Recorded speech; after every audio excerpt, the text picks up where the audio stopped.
कई एक ऐसे तो कई एक मुद्दों पर हमने राज्य सरकार को पत्र लिखते रहा हूं, लेकिन कुछ महत्वपूर्ण पत्र है और घटनाक्रम है, इसलिए उसका मैं उल्लेख करना चाहूंगा।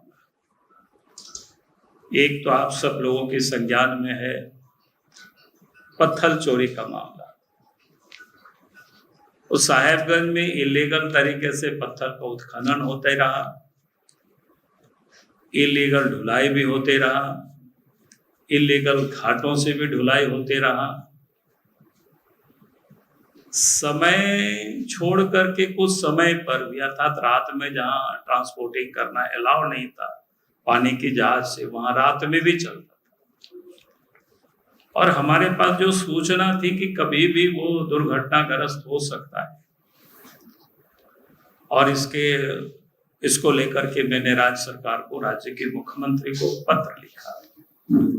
लेकिन राज्य के मुख्यमंत्री ने उस पत्र का संज्ञान तो लिया ही नहीं, लेकिन एक्नॉलेजमेंट तक हमें नहीं दिया।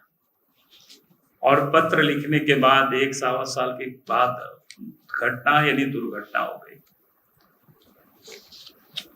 पूरे मामला आप सब लोगों के संज्ञान में है। उसके बाद फिर जांच हुआ तो पता चला कि हजारों करोड़ की घोटाला उस साहेबगंज में पत्थर खदानों पर हुई, इलीगल।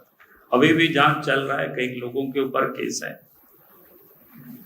दूसरा, आप सब लोगों के संज्ञान में है, आज आ गया होगा, कोयला को लेकर के जो धनबाद में जिस प्रकार से कोयला की चोरी हेमंत सोरेन के राज्य में हो रहा था, यानी पिछले सारे रिकॉर्डों को तोड़ते हुए उन्होंने नया कीर्तिमान स्थापित किया।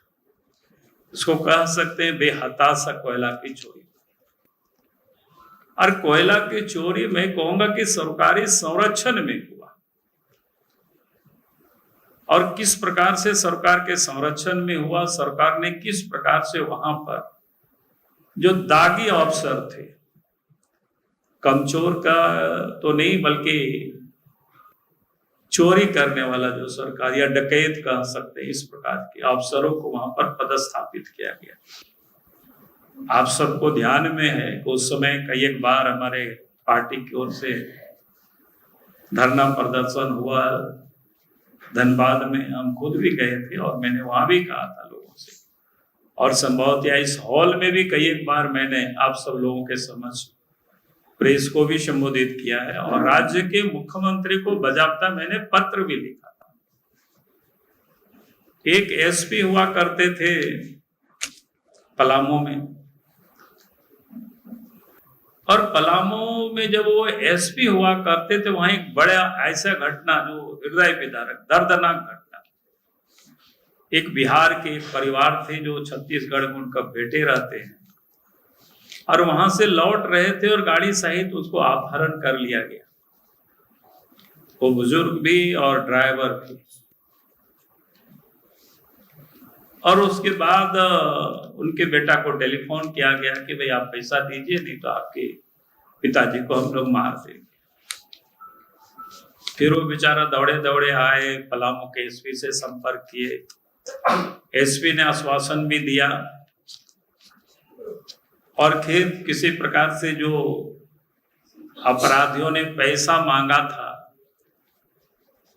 तो उसकी भी उन्होंने जुगाड़ किया, और एसपी को कहा कि भाई चलिए, और फिर 2-2 गाड़ी पुलिस भी गई साथ में, और इन लोगों का भी एक गाड़ी था। उन्होंने आंखों देखा घटना बताई। जब जिस स्थान पर अपराधी को पैसा हस्तांतरण करना था, पैसे तो हस्तांतरण हो गया, वो व्यक्ति बोलते रहा कि भाई मेरा पिताजी को भी नहीं तो अपराधियों को पकड़िए, लेकिन कुछ भी नहीं पकड़ा गया। अब ये सुन करके कोई भी व्यक्ति, मतलब इस घटने को सुन करके, और इसके बाद उनके पिताजी आज तक नहीं मिले, बाद में शायद उसका कहीं हड्डी उड्डी मिला, तो आप सोच सकते हो। और वैसा एसपी को जो पलामू में, इससे और निकामी का दूसरा कोई उदाहरण नहीं हो सकता है, और उसको धनबाद में पदस्थापित करते हैं। और हमने राज्य सरकार को पत्र लिखा था उस समय मुख्यमंत्री को कि भाई इस प्रकार के अगर पुलिस अफसर जिला में पदस्थापित होंगे तो कभी भी अपराध नहीं रुकेगा, उनको बल्कि हटाया नहीं।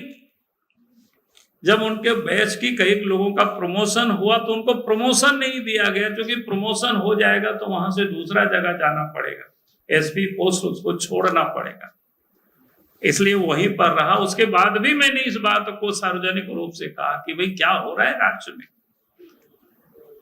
और हेमंत सोरेन कर क्या रहे हैं इस प्रदेश में। और फिर काफी दिनों तक फिर एसपी बने रहे, बाद में उनको डीआईजी बना करके अब शायद दुमका या कहीं पर पदस्थापित किया। मैंने इसलिए आज इस बात को कह रहा हूं कि आज आप सब लोगों ने देखा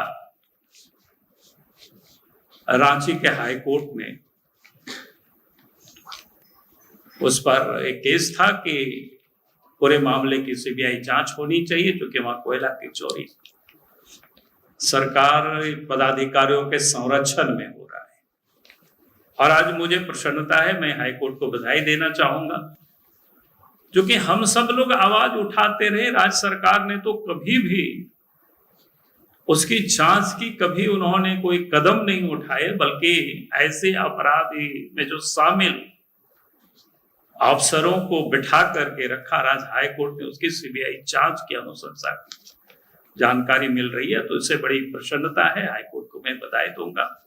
और मैं ये समझता हूं कि भाई इसकी जो सीबीआई की जांच होगी तो दूध का दूध पानी का पानी हो जाएगा। आज भी मैं हेमंत सोरेन जी से कहता हूं, अगर अपने आप को कहते हैं कि भाई हम पाक साफ हैं, हम कहीं भी शामिल नहीं है, तो इस प्रकार की जितनी भी अफसर वहां पदस्थापित रहे और कोयला की वहां चोरी होती रही, आज तो सीबीआई ने जांच के आदेश दे दिया, सीबीआई जांच करेगी तो सब पता चलेगा।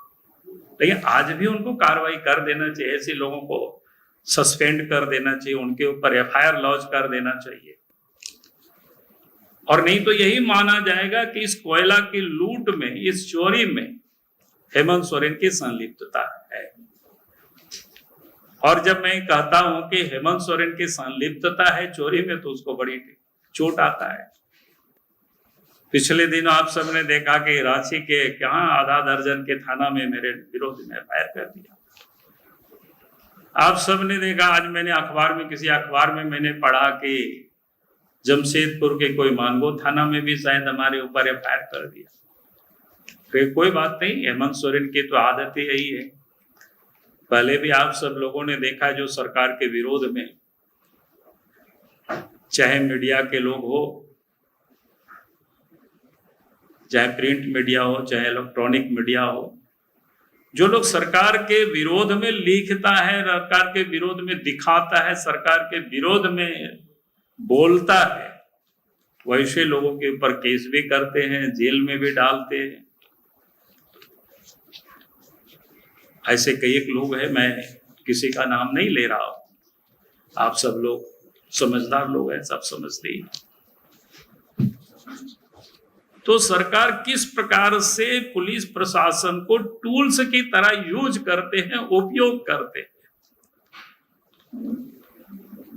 ताकि सरकार के विरोध में कोई भी आवाज हो, उस आवाज को दबाया जाए। सरकार के विरोध में लिखने वाले, बोलने वाले व्यक्ति को कमजोर किया जाए, उनको डराया जाए। इसलिए मैं हेमंत सोरेन जी से कहूंगा कि वे अब समय आ गया है, आप तो जवाब देना होगा हेमंत सोरेन जी को, और 5 साल का हिसाब देना होगा। जितना आपने लूटा है उसको पाई पाई करके उसको वसूला जाएगा। भला इसमें है, अब इस प्रकार की जितनी भी गड़बड़ी हुई है, जितने भी ये सारे पत्र को मैंने लिखा है, अगर आप उस पर जांच करेंगे तो मैं समझता हूं कि आज भी राज्य की जनता को लगेगा कि हाँ, वास्तव में ये ईमानदारी से काम कर रहे हैं। नहीं तो मैंने कहा ही है कि अभी तो जो पत्र मैंने लिखा था उसमें से ये 2 पत्र पर तो समझिए जांच होगा ही। मेरे पत्र के कारण जांच नहीं हो रही है, जांच और के कारण हो रही है, लेकिन हमने सरकार को पहले ही सचेत कर दिया था कि भाई ये गड़बड़ी हो रही है, आप इस गड़बड़ी से अपने आप को भी बचो और राज्य को भी बचाइए। लेकिन अगर आप राज को नहीं बचाएंगे तो अपने आप को भी उस आग में जल जाइएगा, आपको कोई फिर बचा नहीं सकता।